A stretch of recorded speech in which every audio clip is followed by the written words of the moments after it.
Hey YouTube, it's the Sneaker Corner, coming back to you with another sneaker review, and this time it's a performance review on the Nike Zoom Hyperfuse 2011 Supreme. Now, it's pretty much an upgrade from the original 2011, it just has some material modifications, but other than that, it's pretty much the same thing.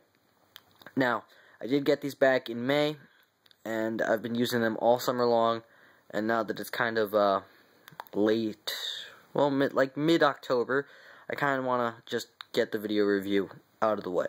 So, pretty much just aesthetically on the shoe. I mean, as you can see, a red Hyperfuse upper, as the name implies.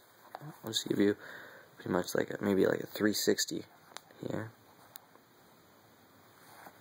And then the inside insole. And then traction, which is herringbone, which is, I mean, who doesn't like herringbone? It's a classic traction pattern. But, yeah, that's pretty much the 360. And now, into the review, the traction. Now, the traction was good. I'm not going to say it's awesome, because, I mean, it's herringbone. You can always do better. Let me get it to focus. And as you can see, the herringbone pretty much runs through the whole ball of your foot, slims down at right around like your arch, and then kind of comes back, kind of doesn't. I mean, you can still see that section right there with a herringbone. Triangles come up, but they don't come back fully. As you can see, the extensions right there, and you can see bits and pieces of it start to wear out. As you can see right here at the ball of my foot, since I am a guard, I will pivot a lot more on my foot, so I do wear it out a lot quicker. But as you can see, the traction for a couple months has actually withstood a lot of my harsh play. As you can see right here, it also did smooth out as well. Up here in the front, over here on the side, focus, and well, yeah. So then you just have the traction. It is a decently flexible rubber. I mean, it's not that like hard or thick, but it's like pretty flexible. So I mean, then you got the flex grooves right here as well, so it allows you to pivot more. You got these. I have no clue what these back ones are for. I mean, I see them on the LeBron 10s, I believe, and I just have no idea. So other traction, it does hold up fairly well on court, so that's always a plus. Now for cushion, now this is where I kind of like it and I kind of dislike it. I am a guard, so guards will tend to actually get the Zoom units, like the Kobe's like the Kobe's line and everything. But I actually dislike Zoom. I actually prefer foam. So that's why, I mean, this shoe kind of worked for me and then it kind of didn't. So you have a Zoom unit right here, or a net bag actually, I believe is right here. You don't feel it over here, it's not full length. So you have the Zoom unit right here, or the net bag, and you have this heel unit right here, which you can kind of feel when you put your foot, or your finger right here on when you push down right here. You can kind of feel that, but not so much. But yeah, so you definitely know you have the heel unit, and you feel it when it's on foot, but you have the heel unit, and then you have the forefoot unit.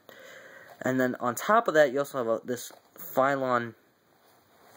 I believe you actually do sit on top of it. Oh, no, you don't. Well, that sucks. You do have this, like, Phylon mid-shell, I guess, because you have this, like, swoosh. I mean, I like that. That's kind of just more for support. I believe it's Phylon. I'm actually not sure. But this does serve as support, and then you have this right here. And, I thought this was actually for your heel, because you do see the compressions right there. Well, on this side it's not so much, but on the other side you can see the compression lines, and this side it actually does compress a lot better. As you can see, as you run down to the arch support section, because this does not have anything, no TPU, no nothing, so it just has this, or it might have TPU inside, I'm not positive, but you have this like molded arch kind of thing, and then you have the crease marks, and then you have the rest of the rubber outsole. So that's pretty much your cushion system. Feels decent on court. I mean, definitely, if you're used to the units on the bottom of your foot, then you're fine. Now next is the upper. So you have this kind of upgraded, I guess, in a way. Get to focus. Upgraded right here. Hyperfuse, because it's a lot thicker and it's a lot nicer and a lot shinier. You might see some scuffs, like 1 or 2, but not too many. And it's that nice, has that like nice pattern right here. It's like a diamond pattern. My girlfriend, not my girlfriend, I wish she was my girlfriend, anyways, so my friend that's a girl, she calls these the ruby slippers, because they do reflect light fairly well, the toe box, as you can see. So the toe box definitely reflects that light, and that pattern is just essentially pretty much on the toe box. And then you have the rest of it is all Hyperfuse. So you have the Hyperfuse up here, right all the way up here, on both sides, and then you have the mesh windows. And from materials, we'll move on to ventilation. So you have these 2 mesh windows that they are breathable. You do have an inner sleeve in here, which kind of does piss me off because the tongue is actually kind of thin. But focus, stupid camera. So there's my finger. So as you can see, I mean, it is breathable because I can see my finger, and there's a lot of mesh. You can also see my finger up here. Wiggling around. Can't see my finger here. In here, because that's for inner lining. You can also see my finger there. Inner lining right here.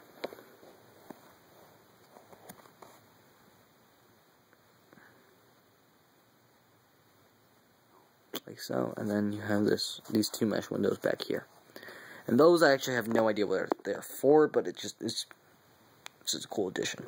But yeah, oops, sorry guys. So yeah, you have those, and then on the other side, it's pretty much the same. You have just this one big triangle right here,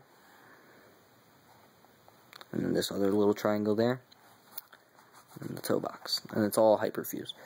The one drawback to the Hyperfuse, I mean, as you can see, the tongue does have padding right here, but it's just an extremely thin tongue. It has a miniature inner sleeve, because I should have taken off the laces, but as you might be able to see it. Let's focus. That sleeve, it comes right up to around, like right here. You can see my finger, it comes up right to around here. So it covers your whole toe box. So yeah.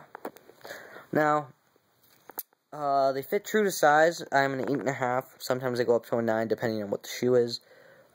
LeBron 9 postseason, I went up to a 9, but these I went with a 8.5. So I mean the toe box fits nice.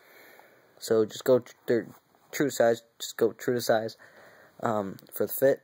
And then for support, which is going to be our last topic, you have this foam side right here. I have no clue what kind of foam.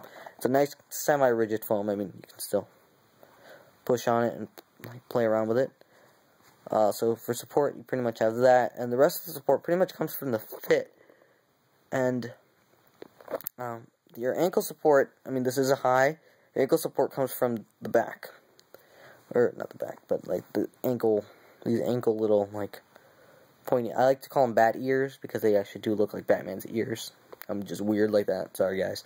But they do support your ankle fairly well. The only thing I dislike about them is that they're even. They're both like even length. Not one is lower than the other. So, I mean, it's a pretty symmetrical heel. But other than that, I mean, it's a decent shoe. It's a decent performance shoe. It does perform, I mean, decent on court. Would I recommend it? Yes.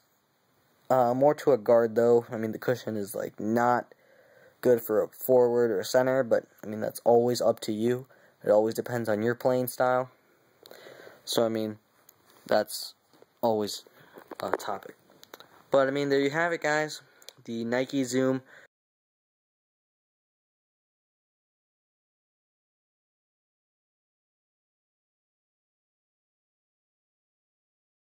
corner is here, and I'm out of here. See you guys.